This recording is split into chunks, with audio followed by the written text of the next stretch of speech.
Very good evening. मैं Rajiv Srivastava, math पाठशाला में आप सभी का स्वागत है। चलिए प्रैक्टिस सेशन की तरफ बढ़ रहे हैं और ध्यान दें इस बात का कि उन विद्यार्थियों के लिए ज्यादा ही महत्वपूर्ण होगा ये सेशन जो एनटीपीसी ग्रुप डी में पार्टिसिपेट कर रहे हैं, बिहार दुर्गा में पार्टिसिपेट कर, बिहार सचिवालय जो कमिंग सून वैकेंसी है, बिहार सचिवालय में जिसका मेंस होने वाला उनके लिए भी है, क्योंकि इसमें आपको मैथ, रीजनिंग, साइंस और जीके है। ये 4 सेक्शन दिए गए हैं जो कि जनरली स्टेट वाइज एग्जाम में आपके 4 सेक्शंस आते हैं। तो उन सारे विद्यार्थियों के लिए लाभ होगा। चलिए कॉपी पेन लेके आप रेडी हो जाइए। चलिए all the best. Very good evening दोस्तों, मैं राजीव श्रीवास्तव, मैथ पाठशाला में आप सभी का स्वागत है। जैसा कि ये सेशन प्रैक्टिस सेशन का है और ये प्रैक्टिस सेशन का आज दूसरा दिन है। जो विद्यार्थी नए जुड़ रहे हैं वो पिछले वाले सेट प्रैक्टिस को जाकर देख लेंगे, क्योंकि सेट प्रैक्टिस बहुत बड़ा चीज़ होता है। ऐसे चीज़ों को आप कर पा रहे हैं लेकिन विद इन टाइम करना होता है तो थोड़ी चुनौती बन जाती है। इसलिए सेट प्रैक्टिस हम लोग आज सेट प्रैक्टिस 2 लेके हम आए हुए हैं। तो प्रैक्टिस सेट आज आपका है, प्रैक्टिस सेट आपका दूसरा है। आज समझ पा रहे हैं, चीज़ों को बहुत आराम से लेकर चला जाएगा और जहां आपको जो दिक्कत होगा कमेंट बॉक्स में आप उसे करते रहेंगे, ठीक है। तो पहला क्वेश्चन है आपके पास, जीवाणुओं की रोम जैसी संरचना को कहा जाता है। जीवाणुओं को रोम जैसी संरचना को कहा जाता है दोस्तों, इसे हम लोग फ्लैजिला कहते हैं। क्या कहते हैं? फ्लैजिला कहते हैं, ठीक है। इलेक्ट्रॉन न्यूनता वाले परमाणु हैं। इलेक्ट्रॉन किसका वाला परमाणु है? न्यूनता वाला परमाणु है। तो दोस्तों ऑप्शन है आपके पास ऋण आयन, धन आयन, उदासीन आयन, इनमें से कोई नहीं। तो दोस्तों ये धन आयन, कौन सा बोलेंगे हम लोग? Positive ion. Positive ion actually ध्यान देंगे कि आपका इलेक्ट्रॉन के बारे में कुछ जान लें। इलेक्ट्रॉन के बारे में क्या जान लें कि इलेक्ट्रॉन का जो द्रव्यमान होता है 9.108 इंटू 10⁻³ kg होता है और इसका जो आवेश होता है 1.6 इंटू 10⁻19 कूलम होता है। और इसका जो खोज किए थे जे थॉमसन ने किए थे। तो आपका जो दूसरा जवाब हुआ धन आयन हो गया। तीसरा क्वेश्चन की तरफ हम लोग बढ़ेंगे। तीसरा क्वेश्चन क्या है कि संवेग का बीमा क्या है? संवेग का बीमा क्या है, ठीक है। तो संवेग को थोड़ा समझ लीजिए, संवेग है क्या? संवेग क्या है दोस्तों? मोमेंटम, इसको संवेग को मोमेंटम हम लोग बोलते हैं, ठीक है। संवेग चूंकि इसको P से हम लोग इंडिकेट करते हैं, P बराबर mv होता है, ठीक है। तो इसकी SI यूनिट की यदि बात की जाए, SI यूनिट की, तो SI यूनिट आपका हो जाएगा, क्योंकि मास को हम लोग किलोग्राम और वेग को मीटर प्रति सेकेंड, तो कह सकते हैं कि SI जो होगा किलोग्राम मीटर प्रति सेकेंड होगा। अब आते ही बात डायमेंशन की, बीमा की। बीमा जो डायमेंशन होगा, बीमा डायमेंशन, तो देखिए m भी दिया हुआ है और मास को मास बोलते हैं, वेग को हम लोग बोलेंगे दूरी बटा समय, डिस्टेंस बाई टाइम। तो हम बोल सकते हैं ml बटा में t, यानी हम कह सकते हैं कि mlt-1, ठीक है। तो आप संवेग के बारे में 2-3 बात जान लें। संवेग क्या होता है? मात्रा और वेग का गुणनफल होता है। इसका SI मात्रा किलोग्राम मीटर प्रति सेकेंड होता है। इसकी जो बीमा होती है mlt-1। कभी कभी आपके एग्जाम्स में ये पूछे जाते हैं कि कौन सी ऐसी 2 भौतिक राशि है जिसकी बीमाएँ क्या होती हैं? समान होती हैं। तो हम कह सकते हैं संवेग और आवेग। संवेग और आवेग दोनों की बीमा आपकी समान होती है। आवेग इम्पल्स बोला जाता है। आवेग को क्या बोला जाता है? इम्पल्स। आवेग को फोर्स गुने टाइम बोला जाता है, बल गुने टाइम। तो बल का ma होता है और गुने t, तो m का m, और चूंकि ये त्वरण है, त्वरण का क्या हो जाएगा? वेग बटा समय गुने t आप कर सकते हैं। तो आपका t से t कैंसिल हो गया, तो mlt-1। तो आप देखें कि mlt-1 इसका भी आ गया। तो आपने क्या सीखा कि संवेग और आवेग दोनों की जो बीमा होती है आपस में क्या होती है? बराबर होती है।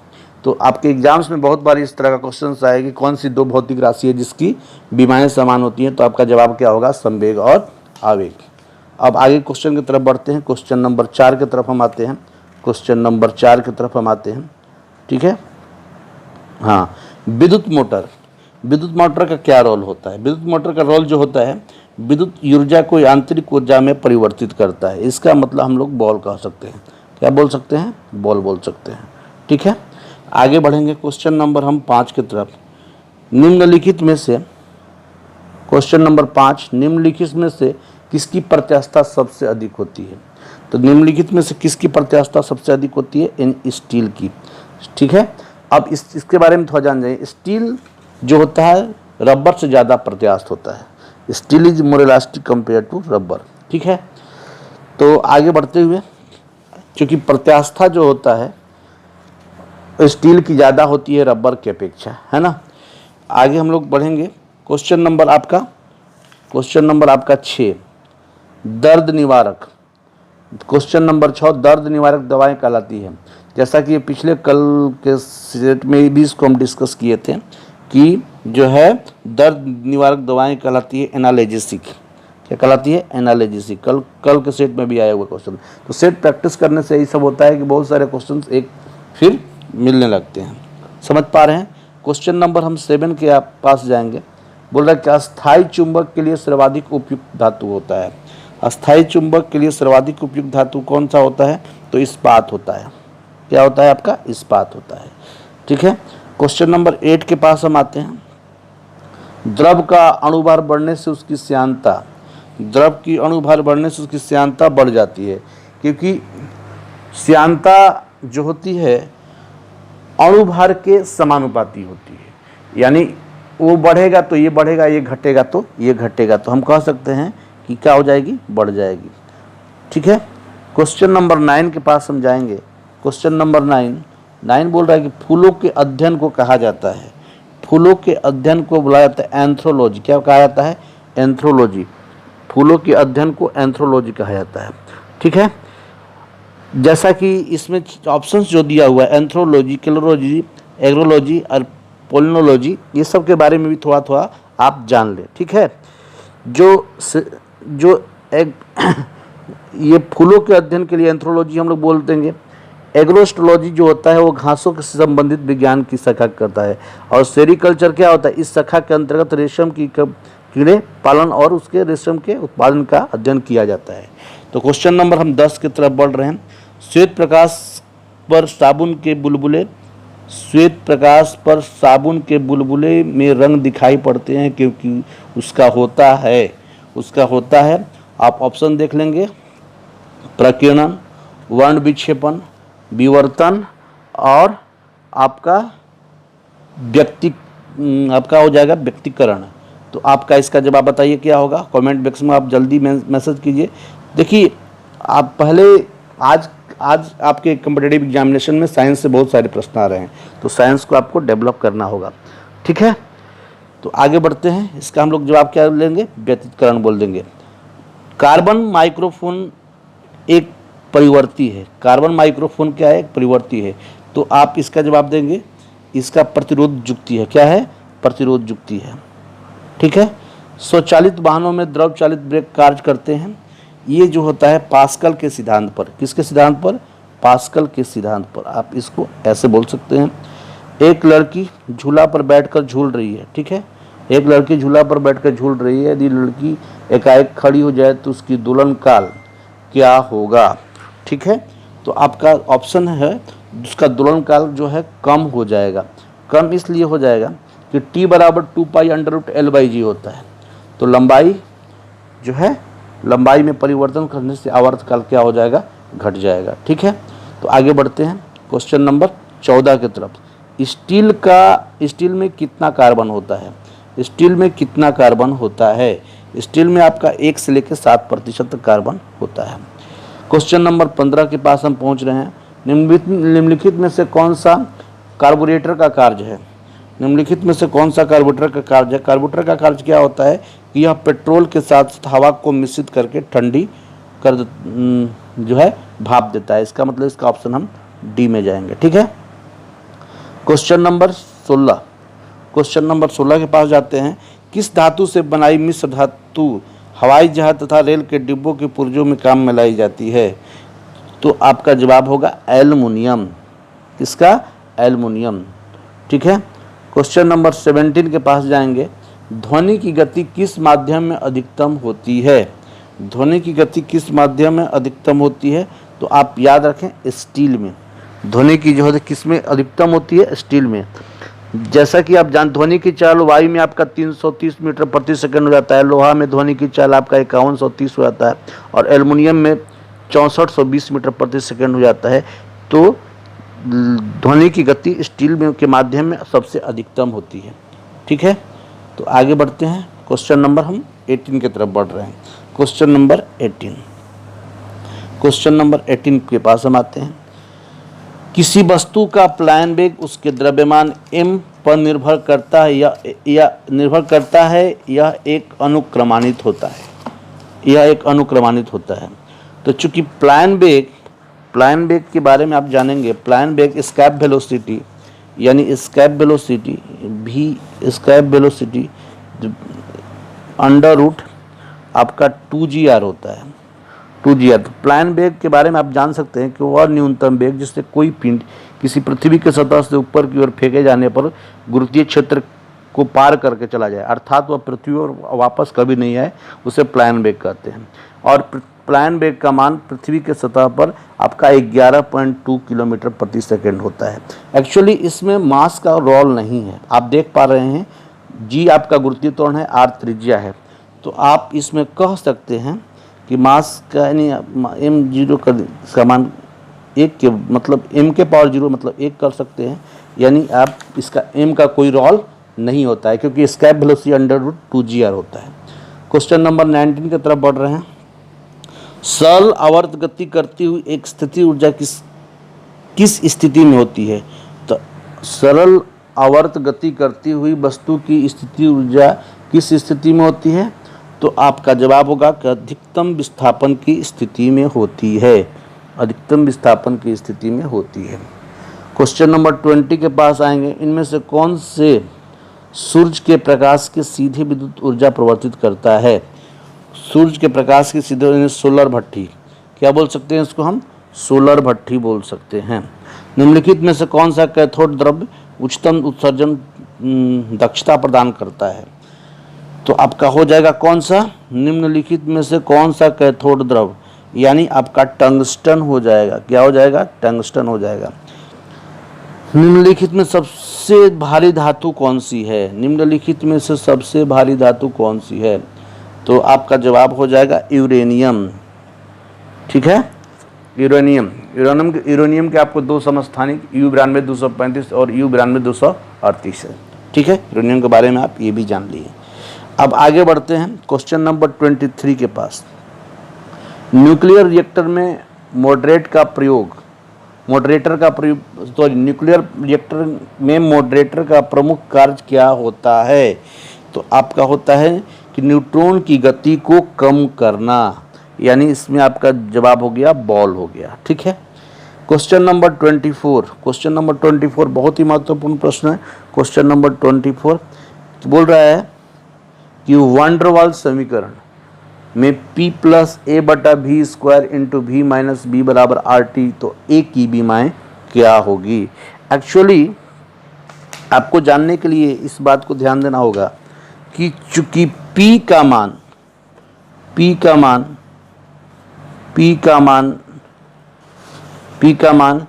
a/v² के बराबर होता है। तो आप कह सकते हैं कि यहाँ से A बराबर pv²। ठीक है, A बराबर pv², जहाँ पर आपका P क्या है? प्रेशर है, यानी दबाव है। V क्या है? आपका आयतन है। ठीक है, अब यहाँ समझेंगे। Pressure equal to force by area, यानी बल बटा क्षेत्रफल, F बटा में आप A बोल सकते हैं। और चूंकि V आपका आयतन है, और आयतन LQ कर देंगे कि पावर 2 कर सकते हैं, है ना। यानी F का आपका हो जाएगा mLT-2, और चूंकि एरिया है तो इसको L2 कर सकते हैं, और यहाँ पे L के पावर 6 हो जाएगा। समझ पा रहे हैं?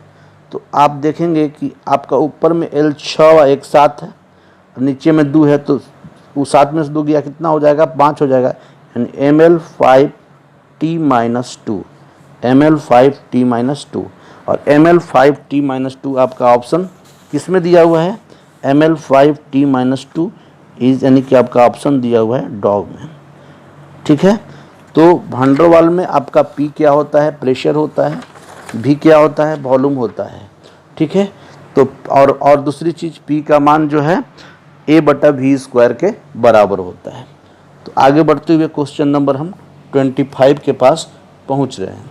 Question number 25, radio active iodine का प्रयोग निम्नलिखित में से किस रोग के उपचार के लिए किया जाता है? तो आपका ऑप्शन दिया हुआ है रेडियो एक्टिव, हाँ, क्वेश्चन नंबर 25, हाँ, त्वचा, हड्डी, ब्लड कैंसर और थायराइड। तो याद रखिएगा थायराइड। ठीक है दोस्तों, आपको वीडियो को भगा के नहीं देखना है, आराम से पॉज करके देखना है कि ताकि हर चीज़ आपका क्लियर हो जाए। आगामी जो परीक्षा बिहार SSC है, बिहार दरोगा है, यदि हम लोग डेली प्रैक्टिस कर रहे होते हैं तो चीज़ें सारी आसान हो जाएंगी, है ना, और आप एग्ज़ाम के समय अपने आप को कंफर्टेबल महसूस करेंगे। ठीक है, तो आगे क्वेश्चन में हम आते हैं क्वेश्चन नंबर 26 के पास। ठीक है, तो निम्नलिखित क्वेश्चन नंबर 26 के पास हम आते हैं। तो निम्नलिखित के जलीय घोल में से होकर यदि विद्युत धारा प्रवाहित की जाए तो किसका विखंडन होता है? यानी याद रखिएगा सिल्वर नाइट्रेट। किसका? सिल्वर नाइट्रेट का। क्वेश्चन नंबर 27, सिल्वर नाइट्रेट धारावाहिक कुंडली में ऊर्जा का निम्नलिखित रूप में संग्रहित होता है। ऑप्शन आपका विद्युत क्षेत्र, चुंबकीय क्षेत्र, पराविद्युत क्षेत्र और ताप। तो आपका 27 का क्या हो जाएगा? पॉल हो जाएगा, चुंबकीय क्षेत्र हो जाएगा। 18 कैरेट में कितने प्रतिशत शुद्ध सोना पाया जाता है? तो इस बात को ध्यान देंगे, चूँकि 24 कैरेट आपका 100% होता है, तो 24 कैरेट आपका 100% होता है, तो 6 कैरेट आपका 25% हो जाएगा, और जब 6 कैरेट 25% हो जाएगा तो आपका 18 यानी 75% हो जाएगा, यानी 75% इसका जवाब हो जाएगा। समझ पा रहे हैं? अब आते हैं सौर परिवार में निम्नलिखित ग्रहों में से सबसे बड़ा ग्रह कौन है? सौर परिवार के में से जो है निम्नलिखित ग्रहों में से सबसे बड़ा ग्रह कौन है? तो बृहस्पति। कौन सा हो जाएगा? बृहस्पति। समझ पा रहे हैं? क्वेश्चन नंबर आगे बढ़ते हुए, मानव शरीर में मास्टर ग्रंथि कौन सी है? मानव शरीर में मास्टर ग्रंथि के नाम से पीयूष ग्रंथि को जानी जाती है। कौन? पीयूष ग्रंथि को जानी जाती है। क्वेश्चन नंबर 31, संचायक बैटरी में कौन सी धातु इस्तेमाल की जाती है? संचायक बैटरी में आपका सीसा इस्तेमाल की जाती है। सीसा इस्तेमाल की जाती है। क्वेश्चन नंबर 32, डायनेमो परिवर्तित करता है। डायनेमो परिवर्तित, बहुत बड़े एग्जाम में आपका आया हुआ क्वेश्चन है। यांत्रिक ऊर्जा को विद्युत ऊर्जा में परिवर्तित करता है, यानी आपका ऑप्शन क्या हो जाएगा? सी हो जाएगा। ठीक है, क्वेश्चन नंबर 33 के पास हम जाएंगे। क्वेश्चन नंबर 33 ये है कि यदि एक कण का वेग अपने आरंभिक मान का 1/3 हो जाए तो कण का गतिज ऊर्जा क्या हो जाएगी? कण की गतिज ऊर्जा क्या हो जाएगी?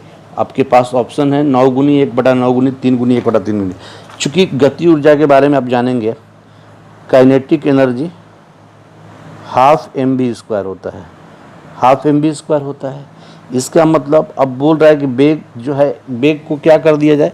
तो वेग को आपको क्या कर दिया जाए? वेग को 1/3 कर दिया जाए। तो आपको समझना चाहिए कि जब वेग को आप 1/3 करेंगे तो 1/3 का स्क्वायर यानी 1/9, तो चीज़ें क्या हो जाएगी? 1/9 गुनी हो जाएगी, यानी आप कह सकते हैं 1/9 गुनी हो जाएगी।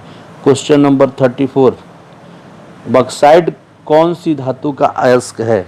क्वेश्चन नंबर 34, बॉक्साइट जो है कौन सी धातु का अयस्क है? तो आप बोल सकते हैं एल्युमिनियम।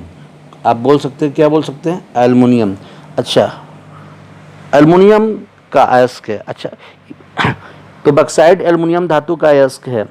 इसमें होता है कि कोरंडम प्लस और क्रायोलाइट आदि एल्युमिनियम के भी अयस्क होते हैं, है ना। तांबा जो है कॉपर का अयस्क है। इसमें कॉपर पाइराइट्स, क्यूपराइट्स और कॉपर ग्लांस हो सकता है। जिंक का अयस्क आपका जिंक ब्लेड हो सकता है। कैलेमाइन हो सकता है, जिंकाइट आदि हो सकता है।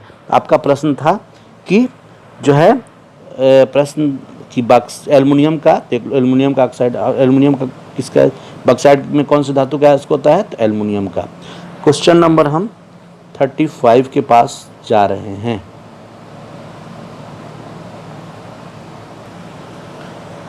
क्वेश्चन नंबर आपका जो है, हाँ, बोल रहा है कि एक ऊंची इमारत के शीर्ष में एक गेंद 9.8 मीटर पर सेकंड स्क्वायर के समान त्वरण से गिराई जाती है, तो 3 सेकंड के बाद उसका वेग क्या हो जाएगा।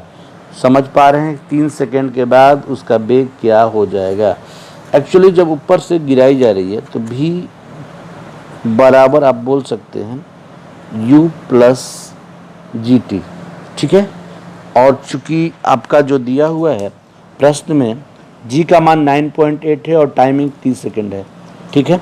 u आपका 0 है, चूंकि इनिशियल वेलोसिटी उसका 0 है, इसका मान 9.8 दिया हुआ है, टाइमिंग आपका 3 सेकंड दिया हुआ है। टाइमिंग आपका कितना दिया हुआ है, 3 सेकंड दिया हुआ है। तो आप गुना करें 18 के 24, 9 27, 1 27 और 2 29, 29.4, 18 के 24, 3 27, 2 29.4, चूँकि और चाल का SI मात्रक क्या होता है, मीटर प्रति सेकंड होता है, यानी 29.4 मीटर प्रति सेकंड, 29.4 मीटर प्रति सेकंड। यानी आपका जवाब क्या हो गया, आपका जवाब हो गया 29.4 यानी कैट। समझ पा रहे हैं। क्वेश्चन नंबर 36, टेलीफोन लाइन में प्रवाहित ऊर्जा, टेलीफोन लाइन में प्रवाहित ऊर्जा आपका होती है, विद्युत ऊर्जा होती है। कौन सी ऊर्जा होती है, विद्युत ऊर्जा होती है। डेली अपने तीक्ष्ण प्रवृत्ति को आप लगाकर आप देखें कि आप कितना कर पा रहे हैं, आपकी तैयारी कितनी है, उससे प्रैक्टिस सेट के माध्यम से ही एलोकेट किया जाएगा। तो क्वेश्चन नंबर आते हैं, हाँ, क्वेश्चन नंबर 38, जब एक झील की सतह पर जल जमने जा रहा है तो उसके तल पर पानी का तापमान क्या होगा। उसके तल पर पानी का तापमान 4 डिग्री सेंटीग्रेड होगा, ठीक है। एक जेट इंजन किस सिद्धांत पर कार्य करती है। एक जेट इंजन जो है रैखिक संवेग संरक्षण के सिद्धांत पर कार्य करती है। रैखिक संवेग संरक्षण का सिद्धांत क्या है कि किसी पिंड के किसी एक समूह का कुल संवेग सदा अचर रहता है जब तक उस पर कोई बाहरी बल क्रियाशील न हो। ठीक, संवेग संरक्षण के सिद्धांत के आधार पर काम करता है। क्वेश्चन नंबर हम 40 पर आते हैं कि एक प्रतिरोध जो है, हाँ, क्वेश्चन नंबर 40, एक प्रतिरोध 4 ओम तार के बीच 180 डिग्री पर मोड़ा गया है। इन भागों को दोनों सिरों पर जोड़ दिया जाता है और उनका नया प्रतिरोध क्या होगा। तो आपका ये जो होगा पैरेलल सीरीज में होगा, और पैरेलल सीरीज में हम जानते हैं कि 1/r बराबर 1/r1 plus 1/r2 plus 1/r3 plus 1/r4, यानी 1/4 प्लस 1/4 प्लस 1/4 प्लस 1/4, यानी कह सकते हैं कि 4/4, यानी कट के कितना हो जाएगा, 1 हो जाएगा। यानी 1/r का मान 1 है तो r का भी मान कितना होगा, आपका r का भी मान आपका 1 ओम होगा।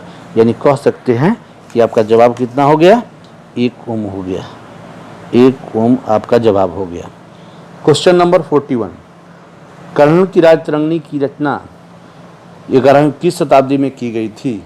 तो आपकी 12वीं शताब्दी में की गई थी, 12वीं शताब्दी में की गई थी। क्वेश्चन नंबर 42, सिंधु सभ्यता का महान स्नानागार किस स्थल से प्राप्त हुआ था। ये बहुत बार एग्जाम में आ चुका है, मोहनजोदड़ो से। कहाँ से प्राप्त किया गया था, मोहनजोदड़ो से, ठीक है। क्वेश्चन नंबर 43, बौद्ध तथा जैन धर्म दोनों ही धर्म पर विश्वास करते हैं, है ना। बौद्ध तथा जैन दोनों ही धर्म विश्वास करते हैं क्या। तो आपका इसमें आपका 43 का हो जाएगा कर्म तथा पुनर्जन्म के सिद्धांत पर। हालांकि मोक्ष के लिए भी जाना जाता है, लेकिन ज़्यादा बढ़िया कर्म तथा पुनर्जन्म के सिद्धांत सही है। समझ पा रहे हैं, तो इसमें आपका ऑप्शन ये हो जाएगा। क्वेश्चन नंबर 44, ईसाइयों का पवित्र चिन्ह, ईसाइयों का पवित्र चिन्ह आपका क्रॉस, तो देखने को भी मिलता है क्रॉस, ठीक है। क्वेश्चन नंबर 45, प्रसिद्ध बौद्ध विद्वान और सुघोष किसके समकालीन थे।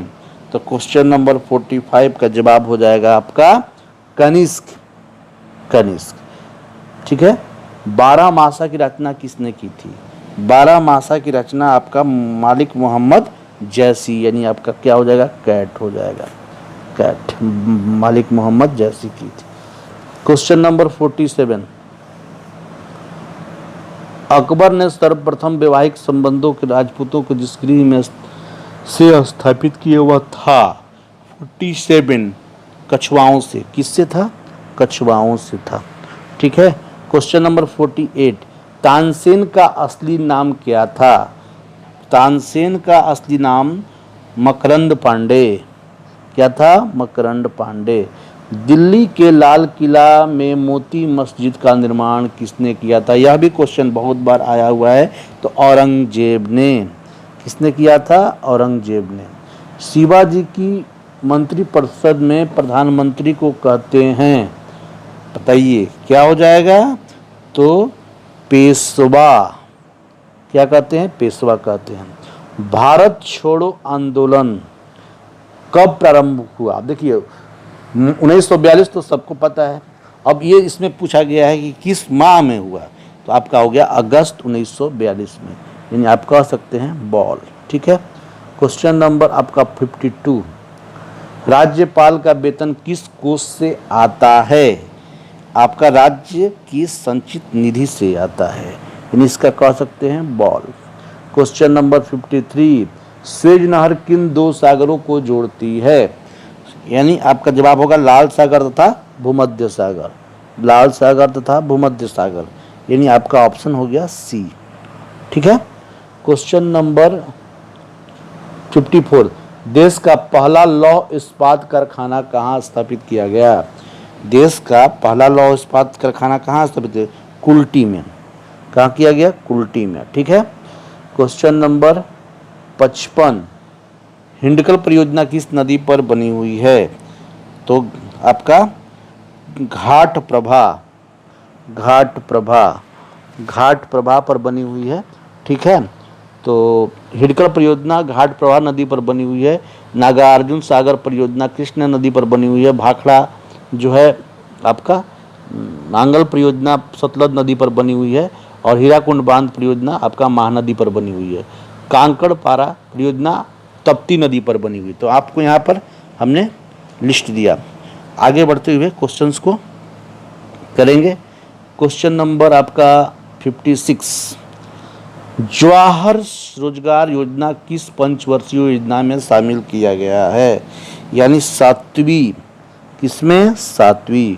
कंप्यूटर का नियंत्रक भाग को क्या क्या है? उसका नाम क्या है? कंप्यूटर का जो सेंट्रल प्रोसेसिंग यूनिट, सीपीयू याद रखेंगे, सेंट्रल प्रोसेसिंग यूनिट। कंप्यूटर का नियंत्रण भाग को सेंट्रल प्रोसेसिंग यूनिट कहते हैं। टेस्ट ट्यूब बेबी का अर्थ, टेस्ट ट्यूब बेबी का अर्थ क्या है? ठीक है। तो टेस्ट ट्यूब बेबी का अर्थ क्या है कि आपका पात्र निषेचन और फिर गर्भाशय में प्रतिरोपण। आगे बढ़ते हैं क्वेश्चन नंबर 59 के पास। Question number 59, question number 59। ठीक है। तो आते हैं क्वेश्चन नंबर 59।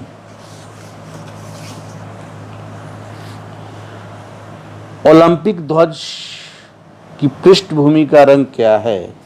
सफेद। क्या है? सफेद। भारत का डाक दिवस कब मनाया गया जाता है?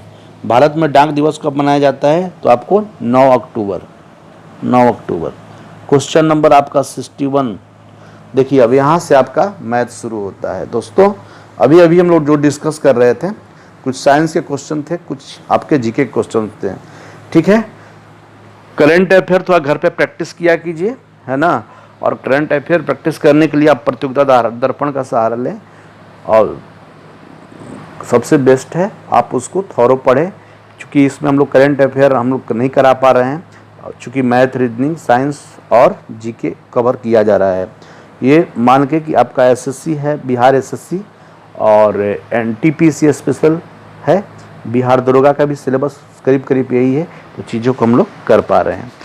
ठीक है। क्वेश्चन नंबर आपका 61 से शुरू होता है मैथ। दो संख्याओं का अंतर 14 है और उनका योग 20 है, तो गुणनफल क्या होगा। आप क्वेश्चन देख पा रहे हैं, अब हम बना रहे हैं। ठीक है, दो संख्याओं का अंतर 14 है, यानी a माइनस बी बराबर 14, समझ पा रहे हैं। और उनका जो योग दिया हुआ है a प्लस बी आपका 20 दिया हुआ है। तो आप बताइए, b भी कैंसिल हुआ, 2a बराबर 34, 2a बराबर आपका कितना आ गया, 34 आ गया। तो a बराबर कितना आ गया आपका, 17 आ गया। जब a बराबर 17 आ गया तो b बराबर कितना होगा, 3 होगा। आप क्या चाहिए था, a b 17 तिया 51, यानी आपका जवाब क्या हो गया, 51 हो गया। 17 तिया 51 हो गया। तो आपका ऑप्शन कौन सा हो गया, कैट हो गया, 51। समझ पा रहे हैं।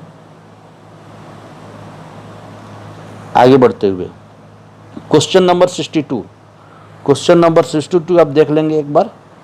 हाँ, क्वेश्चन नंबर 62 आप देख लिए, अब इसको हम हल कर रहे हैं। ठीक है, क्वेश्चन नंबर 62 तो आपका है 1.62 आपका जो है 1.07 गुने 65 प्लस 1.07 गुना आपका दिया हुआ 26 प्लस 1.07 गुना 9 दिया, तो इसका मान क्या होगा। ठीक है, तो आप यदि 1.07 कॉमन ले लें तो यहाँ से बनेगा 65, यहाँ से हो जाएगा 26 और यहाँ से हो जाएगा कितना, 9 हो जाएगा। तो 1.07, 9 6 15 5 20, 6 2 8 2 10, 100 हो जाएगा।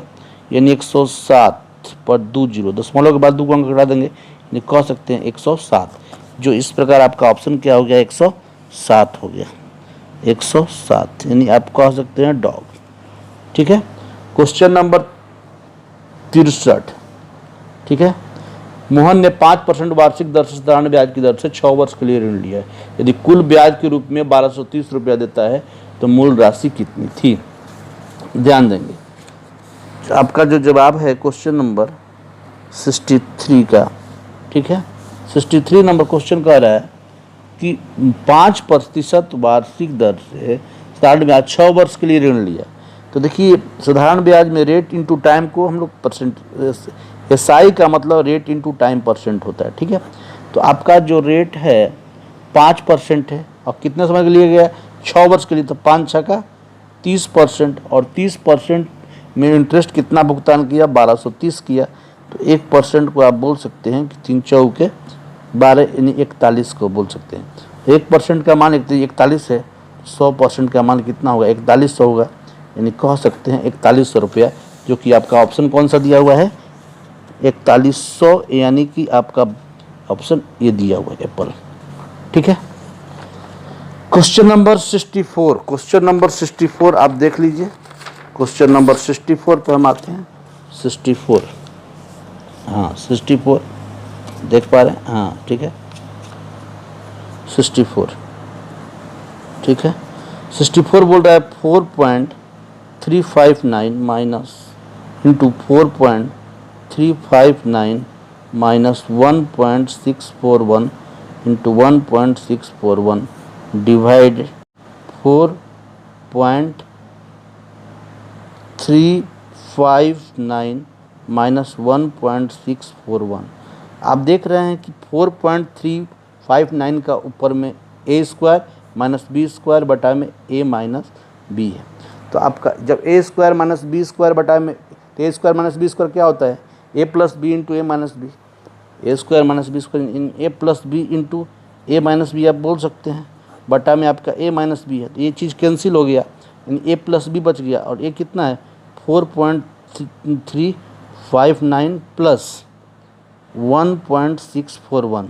तो 9 1 10 आपका हो गया, 5 4 9 1 10 हो गया, 6 3 9 1 10 हो गया, 4 1 5 1 6 हो गया, यानी 6 कितना आपका जवाब हो जाएगा 6, यानी कि आपका ऑप्शन क्या हो गया, बॉल हो गया।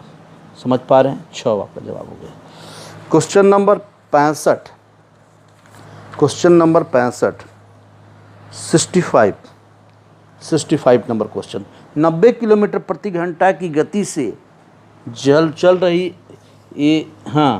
एक यात्री गाड़ी एक स्टेशन से मालगाड़ी जो है जाने के 6 घंटे बाद खुलती है और 4 घंटा में उसे पकड़ पाती है, तो मालगाड़ी की चाल ज्ञात करें। बहुत सुंदर प्रश्न है, चीज़ को समझेंगे आप ऐसे समझिए कि ये आपकी हो गई मालगाड़ी एक्सप्रेस, ठीक है, 6 घंटा से चल रही थी, 6 घंटा तक चल के यहाँ तक आई थी, और तब तक एक्सप्रेस गाड़ी उसी जगह से खुलती है, 4 घंटा में इसको पकड़ लेती है, तो ये भी 4 घंटा चलेगी। इसका मतलब कि मालगाड़ी आपका 10 घंटा चला और आपका सवारी गाड़ी जो है 4 घंटा चला। दोनों जिस जगह पर पकड़ेगा दोनों का डिस्टेंस आपस में क्या होगा, बराबर होगा, यानी हम कह सकते हैं कि D1 बराबर D2।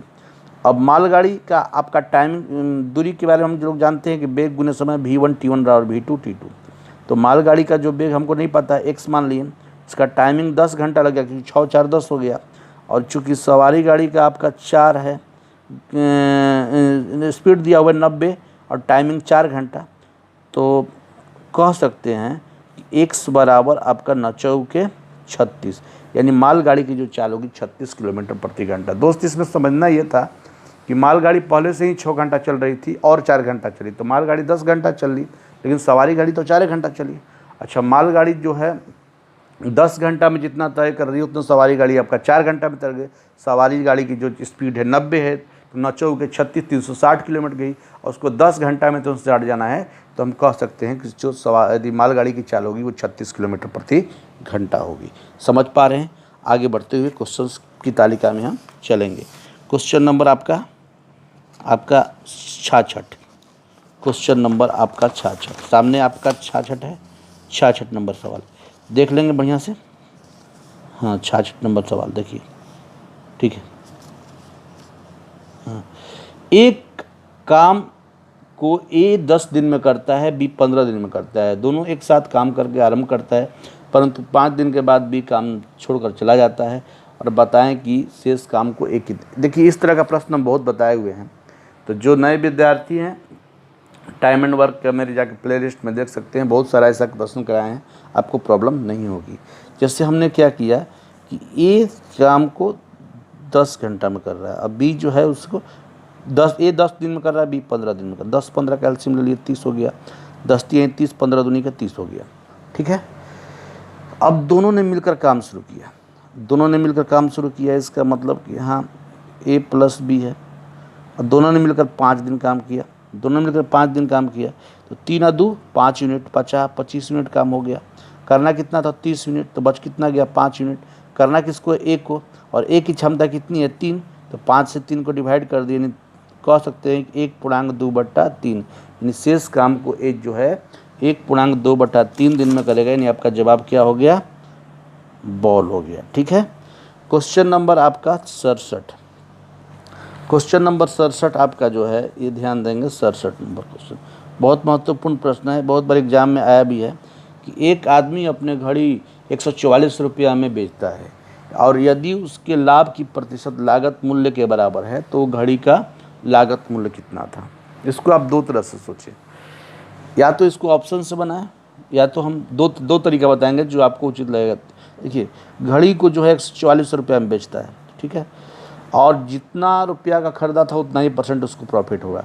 जैसे मान लीजिए आपका ऑप्शन A 90 है, B आपका है जो है 85 है, C आपका है जो 80 है, और D आपका है 75 है। तो यदि 90 रुपया का सामान है तो 90% फायदा, मान लीजिए 90 रुपया का सामान है तो 190 बटा में 100 फायदा, 90 19 71 17 171 हो जाएगा, लेकिन उसने 144 रुपये में खरीदा, ये ऑप्शन नहीं होगा। यदि हम 80 को पकड़ते हैं तो 80 रुपये का सामान है और 80% फ़ायदा हुआ, मतलब 180 बटा में 100, 18 8 44, यानी 144 आप 144 आपको लाना था 144 रुपया।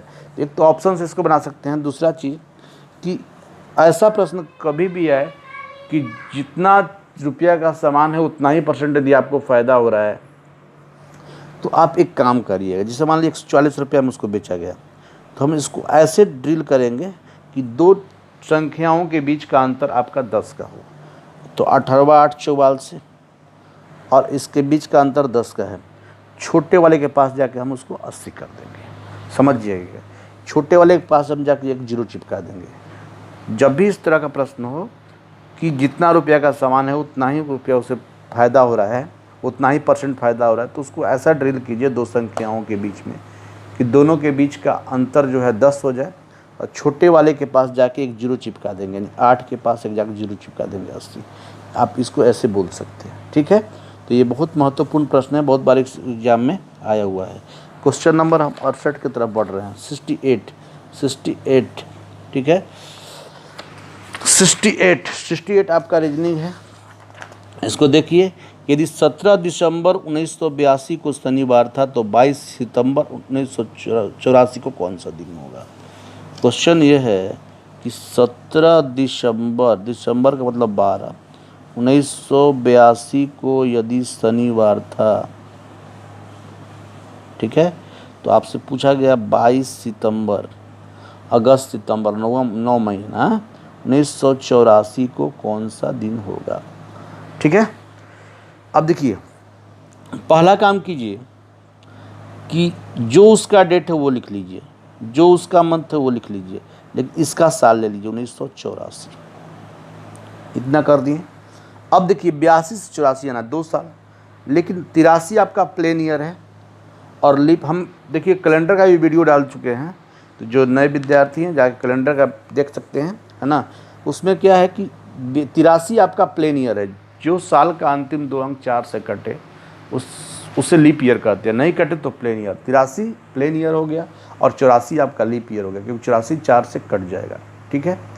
तो आपको 2 साल का अंतर आया, जिसमें आपको एक प्लेन मिल गया और एक लीप मिल गया।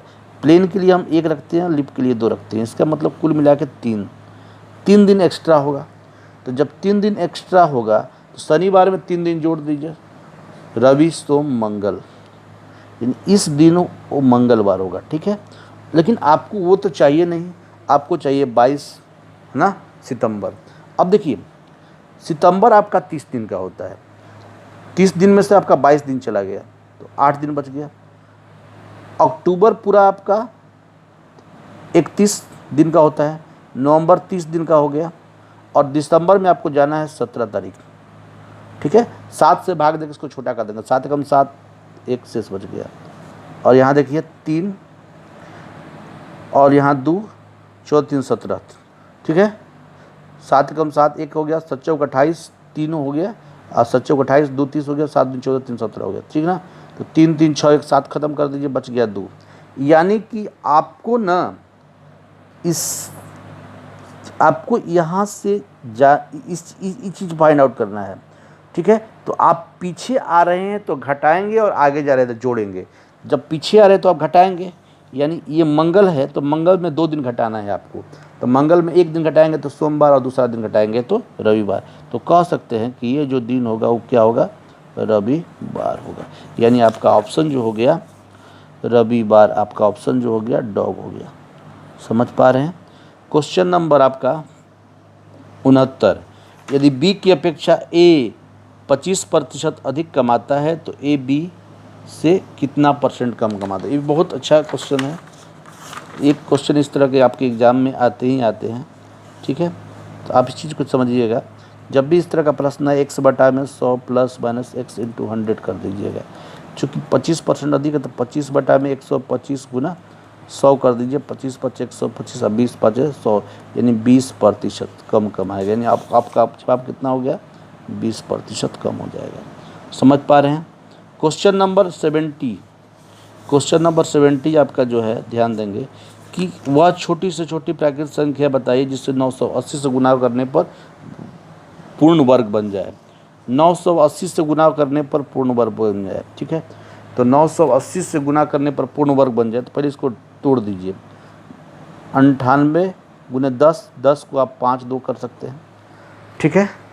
अब देखिए इसको हम 49 गुने 2 कर सकते हैं, गुने 5 गुने 2, ठीक है। ये तो ऑलरेडी वर्ग है, 2 ऑलरेडी वर्ग है, तो इसका मतलब 1 5 और होता तो वर्ग हो जाता। इसका मतलब एक्स्ट्रा कितना हमको लगाएंगे, 1 5 लगाना होगा। इसका मतलब कि हमको 1 5 से गुना करना होगा। समझ पा रहे हैं, ठीक है। अब क्वेश्चन नंबर 71 के पास हम आते हैं। क्वेश्चन नंबर 71, 71 बोल रहा है। हाँ 71, क्वेश्चन नंबर 71। 71, ठीक है। एक घड़ी जिसकी कीमत 250 रुपया है और 300 रुपया में बेची गई तो उसे लाभ प्रतिशत, तो सिंपल सा चीज़ हो गया आपका। 250 रुपया का चीज़ है, 300 रुपया में बेची गई तो 50 रुपया कमाया गया। तो लाभ परसेंट बराबर होता है लाभ बटा क्रय मूल्य गुना 100। तो 50 यानी 20/100 यानी कितना परसेंट आपका हो गया? 20% हो गया। समझ पा रहे हैं? तो अब आगे बढ़ते हुए क्वेश्चंस को, क्वेश्चन नंबर 72 के पास हम आ रहे हैं। 72 के पास आ रहे हैं। 72 आपका बोल रहा है 72 20 गुना 0.3 का स्क्वायर। 0.3 का स्क्वायर 3 के 9 कर दीजिए, दशमलव के बाद एक और जीरो रख दीजिए, बटा में 0.18। समझ पा रहे हैं? तो दशमलव के बाद 2 अंक है, दशमलव के बाद 2 अंक खत्म हो गया। 9 दूनी 18, 2 दहा में 20, यानी आपका जवाब क्या हो गया? 10 हो गया। यानी आपका ऑप्शन आपका हो गया 10 हो गया। समझ पा रहे हैं? देखिए 324 को आप 18 लिख सकते हैं, 18 लिख सकते हैं। और 1728 का क्यूब रूट आपका 12 है। क्या है? 12। आपको क्यूब रूट को भी हम आप बेसिक क्लास कीजिए, क्योंकि बेसिक क्लास में हम एक एक चीज़ दिन में एक एक पॉइंट्स डिस्कस करते हैं। तो बेसिक क्लास करना जरूरी है, उसमें हम क्यूब रूट्स आपको सिखाएंगे कैसे जल्दी में निकाल लिया जाता है। 18 12 यहाँ पर कितना हो जाएगा? 30 हो जाएगा। यानी आपका ऑप्शन ये भी हो गया। क्वेश्चन नंबर 74 उसी के जैसा है। क्वेश्चन नंबर 75 की तरफ बढ़ेंगे। क्वेश्चन नंबर हम 75 की तरफ बढ़ रहे हैं। 75 में आपका दिया हुआ है, हाँ 75 में दिया हुआ है। चलिए 6.4 का होल स्क्वायर माइनस 5.4 का होल स्क्वायर बट्टा में 8.9 का स्क्वायर प्लस, है ना, आपका 8.9 जो है, यहाँ स्क्वायर दिया हुआ है, स्क्वायर नहीं है, इसको हटा देंगे। 8.9 क्यों है? 8.9 इंटू 2.2 प्लस 1.1 का होल स्क्वायर है। ठीक है, आप देख रहे हैं, आप यहाँ देख रहे हैं कि ये ए स्क्वायर माइनस बी स्क्वायर है।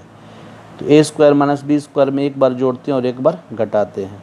आप क्या करें, एक बार जोड़ देंगे 6.4 प्लस 5.4 इंटू 6.4 माइनस 5.4। ठीक है, अब यहाँ देखिए, यदि आप 2.2 को आप लिख सकते हैं, इस चीज़ को हम देखिए यहाँ पर कर दिए 2 गुने 1.1 भी लिख सकते हैं। तो आप गौर कीजिएगा, तो इसको 2 मान लीजिए और इसको a मान लीजिए और इसको b मान लीजिए, तो 2ab हो जाएगा। तो a square plus 2ab plus b square in a plus b का होल स्क्वायर, 8.9 प्लस 1.1 का क्या हो जाएगा? होल स्क्वायर हो जाएगा। ठीक है, तो आपका ऊपर में कितना हो जाएगा? 4 4 8 6 5 11.8 और 0 हो जाए, 6 में से 5 गया 1 हो गया। ठीक है, 8.9 9 1 10, 8 1 9 1 10, 10 नीचे हो जाएगा तो 10 का स्क्वायर हो गया। ठीक है, ऊपर में आपका हो गया 11.8, नीचे 100 आ गया, 100 आ गया। दशमलव के बाद जो है एक अंक था और 100 से भाग देंगे तो दशमलव के पहले यानी कि 0.118 कह सकते हैं। 0.118 आपका ऑप्शन ए है। समझ पा रहे हैं? क्वेश्चन नंबर 76 की तरफ हम बढ़ेंगे। क्वेश्चन नंबर 76 की तरफ बढ़ेंगे। 76 की तरफ बढ़ेंगे। 76 क्या है आपका कि 5 लड़कियां किसी पोशाक 9 दिन में कर सकते हैं। तो बोल रहा है कि 3 लड़कियां उसे कितने दिन में करेंगे? तो सिंपल क्वेश्चन है, M1D1 बराबर M2D2। तो 5 9 दिन में, तो 3 आपका कितना दिन में? x दिन में 3 के 9 यानी पंक्ति आई 15 दिन में, यानी आप कह सकते हैं इसको 15 दिन। क्वेश्चन नंबर 77 आपका है, ध्यान देंगे। 77 बोल रहा है 39 की कक्षा में राम श्याम के से आगे 7वें रैंक पर है। यदि श्याम रैंक श्याम का रैंक अंतिम से 17वां हो तो बताएं कि राम का आरंभ में से कितना रैंक है। ये मान लिया जाए रैंक है, ठीक है, रैंक है, और बोल रहा है कि 39 लोगों की ग्रुप है। ग्रुप कितने लोगों की है? 39 लोगों की है, ठीक है। 39 लोग का ग्रुप है, 39 लोग का ग्रुप है। अब बोल रहा है कि राम श्याम के आगे 7वें रैंक पे है। राम जो है श्याम के, यदि यहाँ पे श्याम है तो इसके अगले पोजीशन पर राम है 7 पर। 1 2 3 4 5 6 7, इस जगह पे कौन है? राम है, ठीक है। अब आगे बोल रहा है श्याम का रैंक अंतिम से 17वां है। अंतिम से कितना है? 17वां है। तो आप बताइए कि यदि आपका टोटल 39 दिया हुआ है, ये अंतिम से इतना है, तो इस शुरू से कितना होगा? इसका मतलब ये होगा कि 39 में से हम जिसे रूल्स कहता है, रूल्स यही कहता है कि यदि आपके पास n लोग हैं, ठीक है, यदि किसी की पोजीशन ऊपर से a नंबर पर दिया है तो इस तरह से क्या हो जाएगा? n माइनस a प्लस 1 होता है, ठीक है। तो आप कह सकते हैं कि ऊपर से इसका जो पोजीशन होगा क्या हो जाएगा? 39 माइनस 17 प्लस 1, तो 39 41, और 40 में से 17 जाएगा, तो 40 में से 17 जाएगा तो आपका कितना हो जाएगा? 23। ऊपर से वो 23 नंबर पे है। ऊपर से कितने नंबर पे है? 23 नंबर पे, समझिएगा। अब ध्यान देंगे, यदि श्याम से, हाँ, ऊपर से 23 हो, तो अब प्रश्न आपसे यही पूछ रहा है कि बताएं कि राम आरंभ से कितने रैंक पे है। चूँकि इधर से राम जो है यहाँ से 7 ऊपर है, 23 में से 7 जाएगा, 23 में से यदि हम 7 जाएगा, 23 माइनस 7 16, यानी हम कह सकते हैं कि राम का रैंक जो होगा ऊपर से कितने नंबर पे होगा? 16 नंबर पे होगा। तो जवाब आपका आ गया 16, यानी ऑप्शन आपका डी हो गया, ठीक है। निम्नलिखित में से कौन सी संख्या जो तीनों से अलग है? 625 किसी का स्क्वायर है, 25 भी किसी का स्क्वायर है, 225 भी 15 का स्क्वायर है, और ये क्यों है?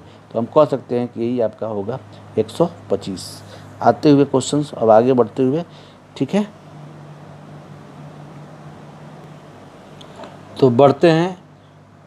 एक कोड प्रणाली में रीता को SJUV बोला जाता है, तो इसी कोड प्रणाली में देखिए RITA को बोला जा रहा है SJUB, तो CUBA को का बोला जाएगा? देखिए R से S बढ़ रहा है, I से आपका J हो रहा है, T से U, यानी जस्ट आपका अगला टर्म ले रहा है। C का क्या हो जाएगा? D हो जाएगा, U का B हो जाएगा, B का C हो जाएगा, A का B हो जाएगा, DBCB। इसका मतलब DBCB आपका ऑप्शन कौन सा हो जाएगा? बॉल हो जाएगा। वस्तु के वस्तु का संबंध परछाई से उसी प्रकार जिस प्रकार शब्द है, शब्द का संबंध किससे होगा? तो आप बताइए, इस प्रकार शब्द का संबंध किससे होगा? तो अर्थ से होगा। क्या है? अर्थ से होगा। इस बात को आप समझिए कि अर्थ से क्यों होगा। जैसे कि जिस प्रकार प्रत्येक वस्तु की परछाई बनती है, उसी प्रकार प्रत्येक शब्द का कुछ न कुछ अर्थ तो बनता है।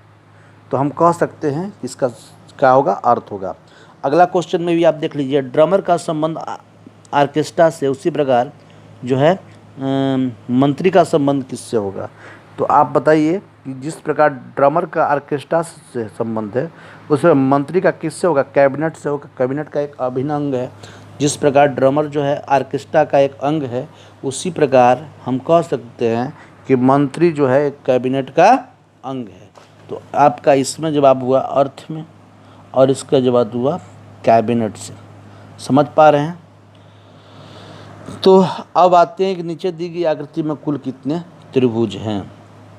देख लीजिए, 1 2 3 4, पूरा बड़ा ले लीजिए तो 5, और 1 ले लीजिए 6, तो इसका क्वेश्चन 6, ठीक है। आप देख लेंगे एक छोटा, 1 2 3 4, एक बड़ा 5, और एक ये बड़ा 6 हो जाएगा। तो क्या कह सकते हैं? 6 कह सकते हैं।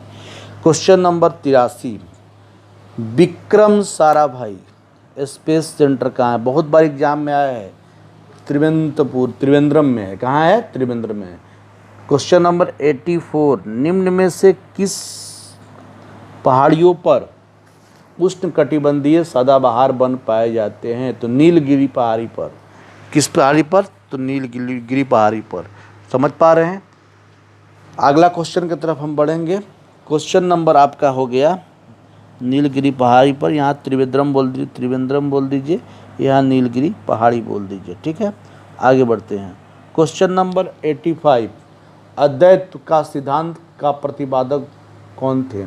तो शंकराचार्य, याद रखिएगा शंकराचार्य।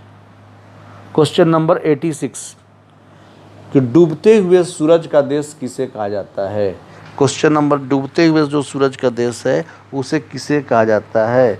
तो ध्यान देंगे, डूबते हुए सूरज का जो देश होता है वो ब्रिटेन को कहा जाता है। किसको कहा जाता है? ब्रिटेन को कहा जाता है।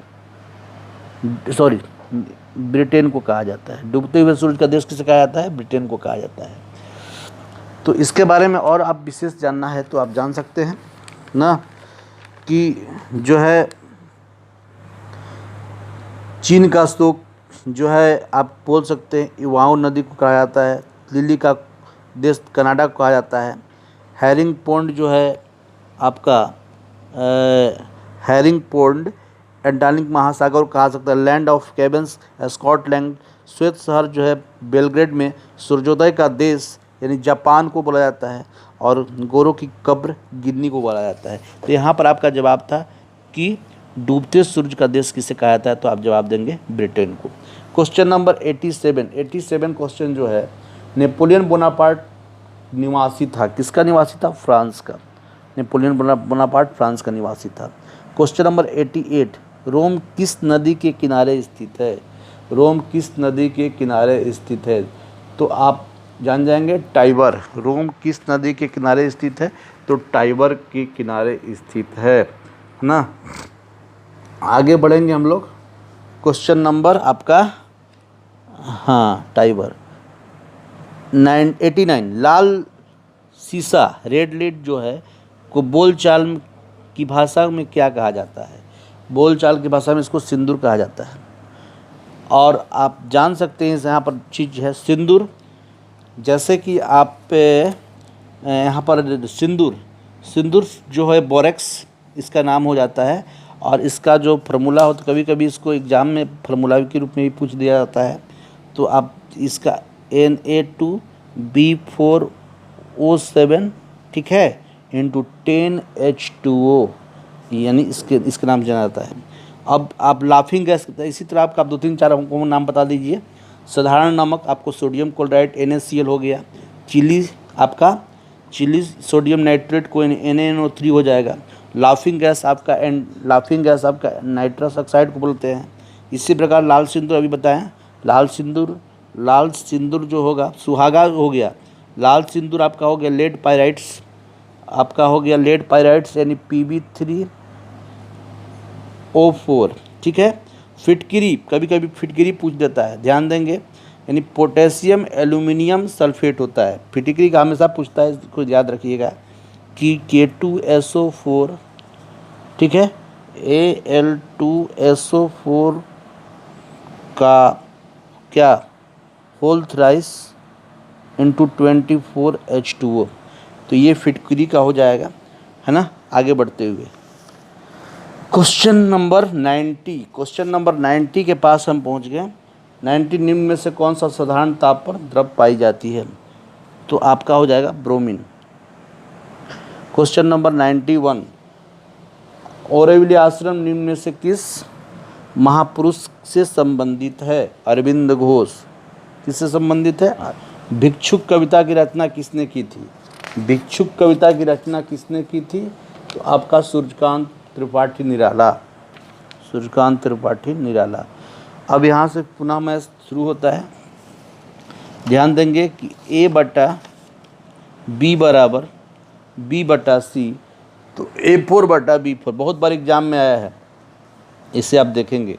A/B बराबर B/C, तो आपको आप cross multiplication B square equal to AC बोल सकते हैं। अब आपको चाहिए A4 बटा में B4, तो A4 को A4 रहने दीजिए, B4 को B स्क्वायर का होल स्क्वायर कर दीजिए, A4 और B स्क्वायर के जब आप AC कर सकते हैं, AC का होल स्क्वायर कर सकते हैं, यानी A4 A square C square, यानी 4 को था 2 को कट गया तो 2 को बच गया, यानी कह सकते हैं कि A square H2 C square, और H2 C स्क्वायर आपका कौन सा ऑप्शन हो गया? बॉल हो गया। A square H2 C square आपका कौन सा ऑप्शन हो गया?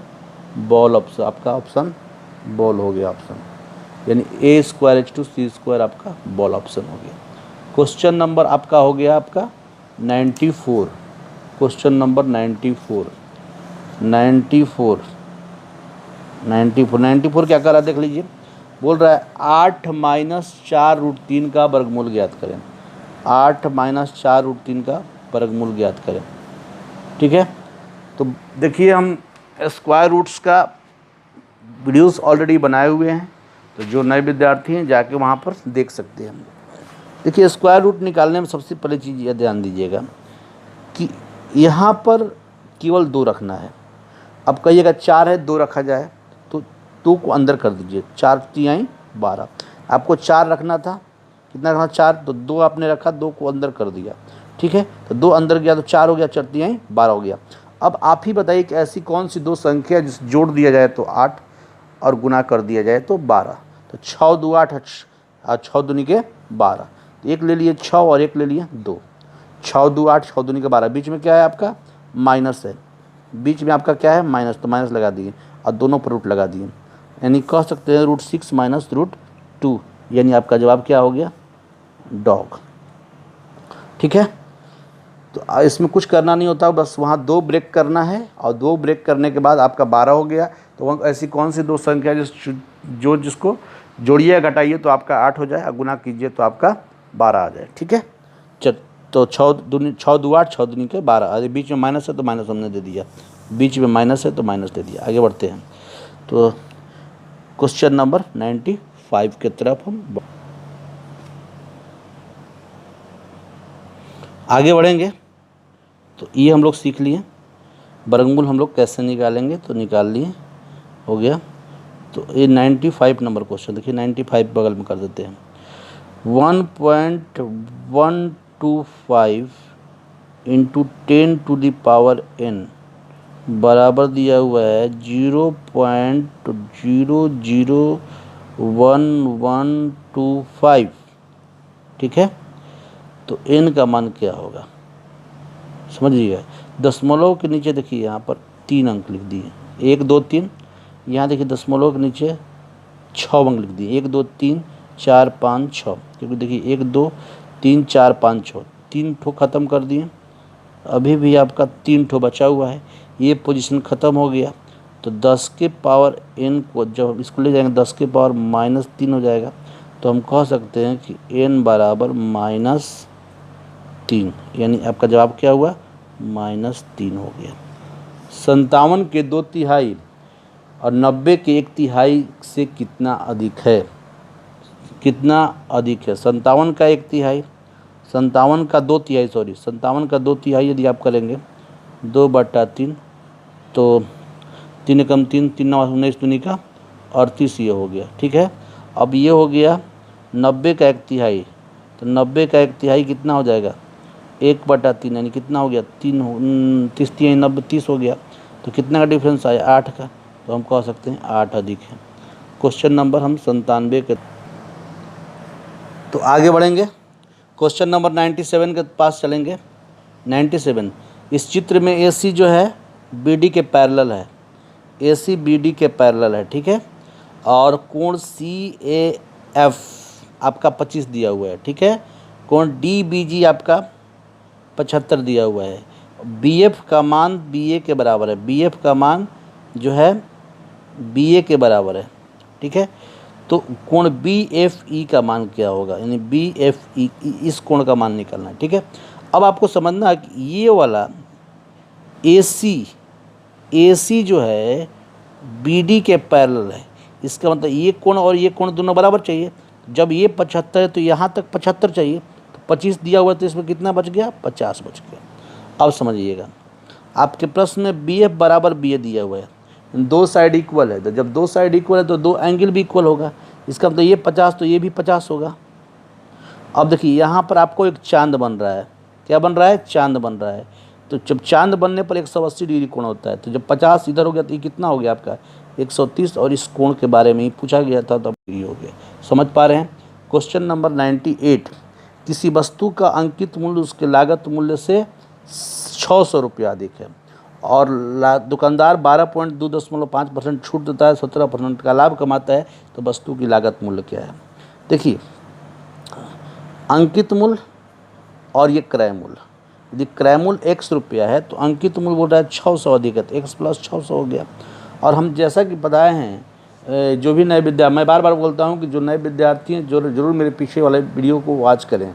अंकित मूल्य पर छूट देने का मतलब होता है विक्रय मूल्य, और क्रय मूल्य पर लाभ कमाने का मतलब भी होता है विक्रय मूल्य, दोनों आपस में बराबर होता है। देखिए तो अब क्या होगा, x प्लस 600, आप अंकित मूल्य पर छूट दे रहे हैं 12.25, 12.25 100 में से घटेगा तो 87 आपका कितना आ जाएगा, 75 आ जाएगा, बटा में 100, यानी अंकित मूल्य पर छूट दे दिए, विक्रय मूल्य हो गया, और क्रय मूल्य पर लाभ कमाएंगे, ये भी विक्रय मूल्य होगा। लाभ कितना कमाने, 17%, 117 बटा में 100 हो गया, 100 कैंसिल हो गया। ठीक है, तो आप x का मान निकालेंगे तो 1800 के आसपास में आ जाएगा। ठीक है, तो आपका ये x का मान हो गया। कैलकुलेशन क्या करना है, अब बच गया आपका 99 नंबर, 99 100, दो रीजनिंग है, ध्यान देंगे। अंत बला तो सब बला। 4 का स्क्वायर 16, 11, 8 का स्क्वायर 64, 18, 9 स्क्वायर 81 वाट। अब दोस्त समझना क्या है, इस चीज़ को समझिएगा।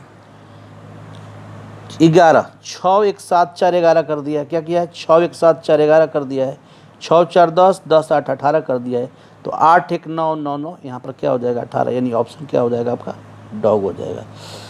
ध्यान से देंगे, इसको जोड़ दिया, 6 1 7 कर दिया और 7 4 11 कर दिया, 6 4 10 कर दिया, 10 8 18 कर दिया, तो 8 1 9 9 9 18 कर दिया। अब देखिए यहाँ पर B से F यानी कितना गैपिंग, 3 का गैपिंग, F से GH यानी 1 का गैपिंग।